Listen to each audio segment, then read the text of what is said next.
Hello, traders. It is Monday, 27th of July, 2020. Thanks for joining me again this morning. It's 8:02 a.m. Chicago time.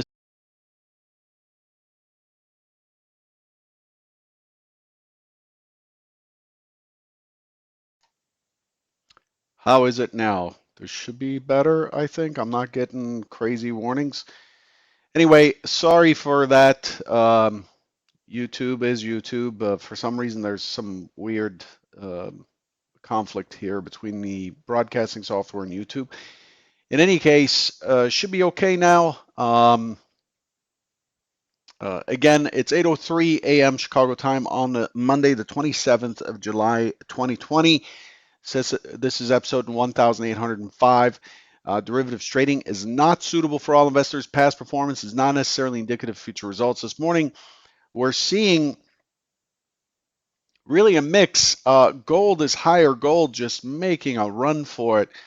Gold trading at 1926.60, leading the pack. Gold is finally breaking out to the upside, up 1.53%, followed by the euro. The euro's turning up, trading at 117.56. The Nasdaq is pushing higher, 87.5 points, 0.84%. The S&P is up 13 points or 0.43%.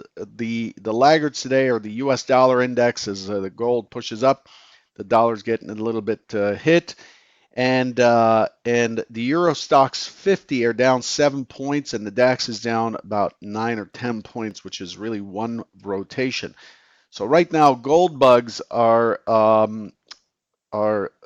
high-fiving each other and telling each other that see it finally happened, but it's taken a while for that metal to finally catch up, and it's no surprise the flood of money over the last 4 or 5 months, 6 months is likely to have some sort of consequence, and this is it, right? The U.S. dollars dropped from 101 or 102 to 93.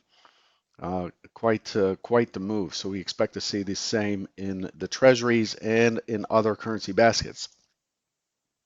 So that's that. This week is stuffed. We had the IFO business climate this morning, came in a lot stronger at 90.5 versus 88.5 out of Germany. Durable goods came in at 7.3. The previous is 15.1, expected 5%, so that was pretty good as well. We do get the Fed rate decision on Wednesday. And then Thursday, we get GDP out of Germany and the US and China's MBS manufacturing PMI, so we can see how that's going there. And on Friday, so Wednesday's big day. Friday, we have Japan's consumer confidence, France and the Eurozone GDP growth, personal spending, personal income in the US. That wraps up the week in terms of economic news. But in terms of earnings, we do have a packed schedule. We get some big names: Amgen, Pfizer, Qualcomm, Facebook announces on the 29th after the market closed. We've got Boeing, we've got Amazon on the 30th after market close. Also that day we have Apple and Google. So the 30th is just one big party. The Thursday, Procter and Gamble also on that Thursday before the market, and then we get into Exxon and Caterpillar on the 31st on Friday, and then that wraps up the month. But the week has some massive releases. I expect this week is likely to be pretty active. A good week, I would say, to mind your bullets, keep your powder dry, make sure you don't get yourself in so much trouble that you cannot trade at all. So that's what we're looking at. In terms of what was expected on Friday for our quick review, Friday's main scenarios were built on the idea that we're opening just below the market, and the first expectation, the green, was looking for a test down and then a push higher back towards the 32.40 area. Remember, Thursday was a big selling day, and we looked at Thursday as an impulse day down, and so we were looking for a continuation and then pop higher. The secondary scenario is responsive buying into 28. 28 being a key figure, still is a key figure today, by the way, just above us. There's quite a bit of liquidity in the 29.30 area. Pay attention to that. And then was looking for failure on Friday to maintain above the 28 and for it to push through and get down into 31.90 down here. 31.90 is a multiple test area below multiple, just many times we've gone and touched that area and bounced back up, and I was looking for a bounce into the close. So the second scenario is up, push down into 31.90 and bounce up. Here's what actually happened. This is on the Renko. We had a much more balanced day on Friday. Look at this profile. It is just completely Gaussian. The market simply held sideways, accepted these prices down here. We did open below the prior day's low at 32.09, and we ended up pushing eventually. Tough read, but we ended up pushing eventually to that 31.90 area with a low of 31.91.50.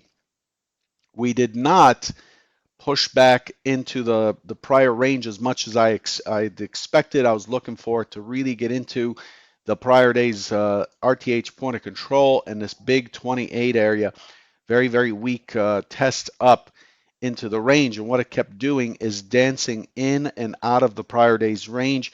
This is the prior day's low right here at 14 and a quarter, and it just pokes in, sells off strong, pokes in even stronger, and sells off from there and back and forth. We tested and retested this area quite a bit, and we are trading above it at the 1750. I expect this morning to be somewhat noisy. While we were holding sideways here, look at the delta. The delta is a seller pretty much all day. It seemed like it just could not get off the ground and go positive. When price went positive, it seemed like selling um, was more persistent, and the short side would likely pay off a little bit better on the pops higher. But hindsight's 2020 at this point. But as you can see now, if I zoom out and we just look at, let's get rid of these extended lines.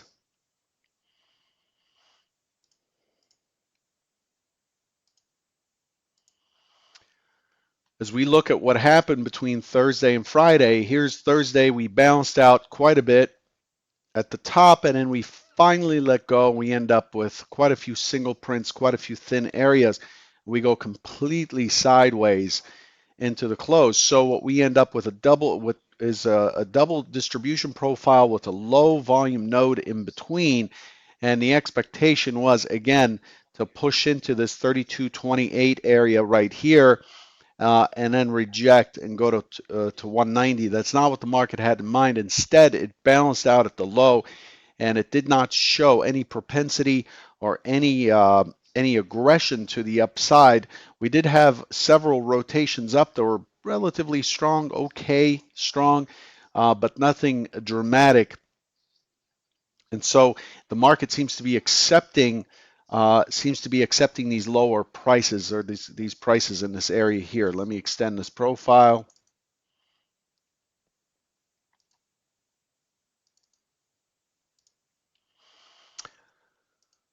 So we're keeping an eye on what it's trying to do this morning in terms of how it holds up. So if today it starts to push higher and holds and sets a base beneath it of support, then we are likely to start driving up. If we drive up above the 32.32 area, in other words, through 28, through the 32.32 area, we're looking at 32.39, and we're looking at it coming back up into the 32.50 and then eventually to the 32.55, and we're back where we were much of last week. Um, much of last week up here. We're back in this upper balance area. Again, the market has not done that yet, but it looks weakish to me, and we'll see about how it treats that. Let me pull up. This is my stock zone chart. This is the composite here with profiles on it. Let's send these profiles to the back. So here's the big picture. This is a full session composite right now, and I'm looking at what it has done. The blue or the cyan here is a monthly VWAP starting on July 1st, and we can see the price has exceeded the overall VWAP monthly VWAP, and we could see that Thursday had its big sell-off, and it's kind of balanced out at the top and has pushed down. And if we look to the left, we see that there's a nice base here, right? There's a nice little base here of potential support, this zone in here, and we're kind of pushing up against it. Above us, we have this zone right here. Oops, I can't draw straight lines today. This zone, oof. Anyway, it's right here in that, it's what I talked about in the 32, 34 area. This is a key area for the market to take today to push up in here. And once it clears that, then we are back up on this high volume node right up here in the 3265, 3264 area. So if it clears today, it's got several kind of second tier or minor obstacles, resistance in a way, but the big area to retest is 3265 above. And if it gives up today, if it gives up this 3190, we're now in this very big volume cluster up here between 70, 76-ish, 75-ish, somewhere in this low volume node in here, all the way down through to 3120. Okay, with the overall point of control at 3103. 3103 becomes the big target if we start to give up these areas up here. But you could see that there's a lot in between, right? There's stuff going on in the 3170 to this bulky zone right here. There's quite a bit of trading that took place between 3170 and about 35 or so. So today is really an important day to see what the market holds. Is it going to hold prices higher, or is it going to give it up? Something to note: if you look at the bottom pane here, this pane, this is the net delta across days. This is a cumulative sum of the delta across these days, and we could see a slight divergence here on a longer term basis between the fact that prices have pushed higher, but at the same time, the delta just keeps getting lower and lower and lower. I made this observation last week as well, that it just seems like it's exhausted to the buy side, and it's due for retests lower to find those buyers, and it's got some room with 3190 holding again. That area, by the way, the 3190. I mean, there's a test there, there's a test there, there's a test there, and overnight there's a test there. This area is really is kind of getting, remember, every time we test the level, it's like glass, right? It's like thick glass. Every time you take a hammer to it, it chips. Then the next time you take a hammer to it, it cracks. And the next time you take a hammer to it, you get the cracks going wider and farther, and you start to poke a hole through. And then one of these times you take the hammer to it, and everything falls through. Whereas in price action trading, in traditional price action trading, the more double bottoms, the more double tops there are, the stronger that price is viewed to be. So as we hit the 3190, there are people who are loading up in front of it because they see it as strength and another opportunity. To me, it's like, well, I won't use a lewd example, but it's like a tissue. It's like Kleenex, right? It's you kind of, in a way, you want to use it once and discard it. It's not something you want to keep using and reusing. Whereas others see double tops and bottoms as a pivot point and a potential area to hold and things like that. The more we come down to these levels, the more I want to be in a position like the 3190, the more I want to be in a position to be short into that level and have it flood through and then have 3190 act as resistance from below, which it's likely to do, right? So we do have a multi low here at 3190, which makes it weak in my opinion. And if it breaks, if it lets go, then we are very quickly in 3170 for that bulky profile section to 3135 to 3135, and that brings us back into balance with the MC point of control at 3103, and that becomes the big target. If 3190 goes, we're looking for 3120, 3103, right? Some people say 3116, but um, I don't see that, but I think the volume is off. I'm using tick volume here. So to me, it's 3120, 3103, and then if it continues to give that up, now we're pushing towards 3060 and so on and so forth. We're starting to push into this area down here. So that's where we stand this morning in the big picture. It's important to know what the bigger picture market is doing. Here's I don't usually share this. This is my stock zone chart. This is the chart that I use to find the profile areas that I'm paying attention to. I actually did not post this morning yet for the Convergent members, but there's a lot of structure here. There's a ton of structure in play. Uh, there's a ton of structure in play. And when we look at the 3190, this is where we see the tests, retests, tests and retests, and again, test and retest, and again and again and again and again. This area here, the 3190, I mean, the overnight low is 3192 as an example of these areas. So when we look at this chart, it gives a little bit more clarity where these levels come from. And you can see this is, by the way, a 15-minute all sessions. Um, you could see that this area here is quite important. That is the 3228, and then we jump right up into this area right here, which is the high of the Globex a couple days ago, the low from back here, and a bunch of other stuff, the low from this day here, and so on and so forth. And that area becomes 3239. That area becomes a key target. And then beyond there, we're in this, gosh, this color is terrible. And I need to wrap this up. This area here becomes the big target test area once we clear the 3239. Now I'm setting you up for the week, and I want to make sure that you know what your structures are.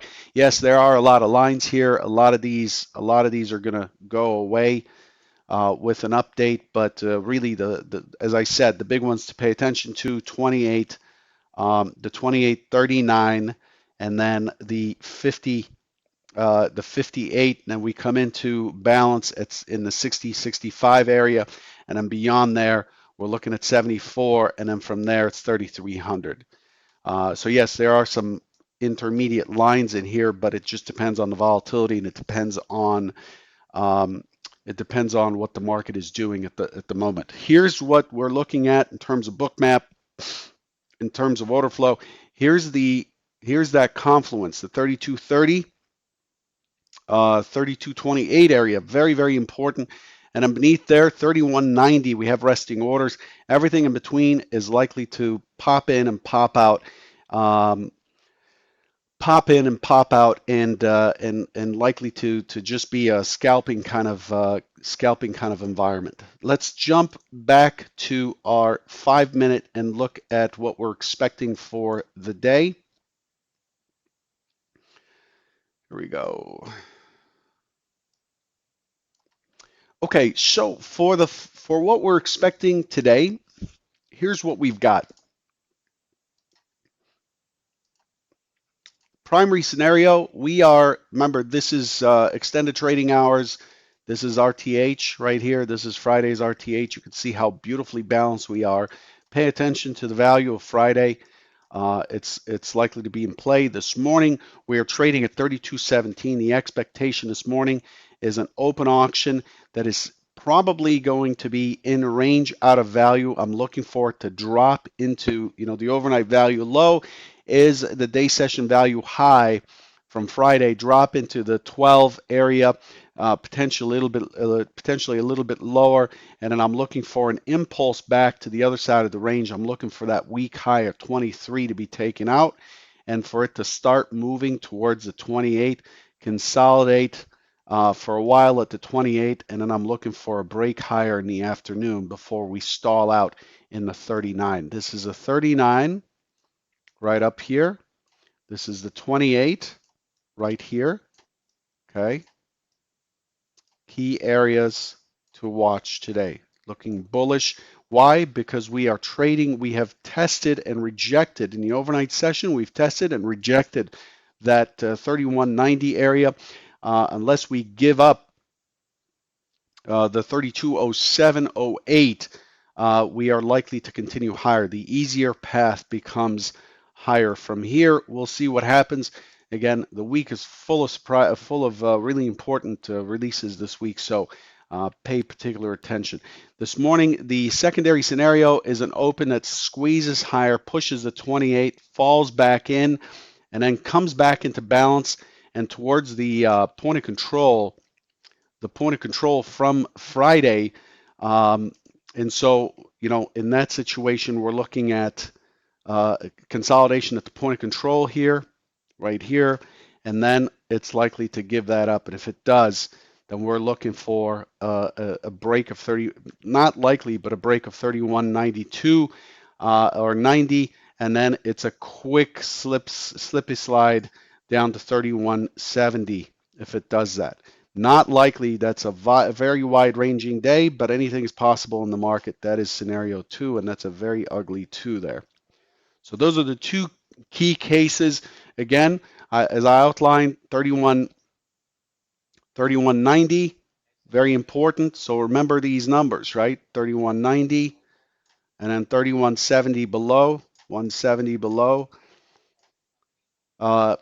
We want to pay particular attention to how it treats Friday's point of control and the low volume node up here in the 320607 area. That's going to be the last stand. So any push below 3207 is likely to see us accelerate to the downside. I'll leave you with that. I'm way over my time. I apologize once again. It does take me a while to get through, but it is Monday. Good luck and pay attention to the releases this week. Take care.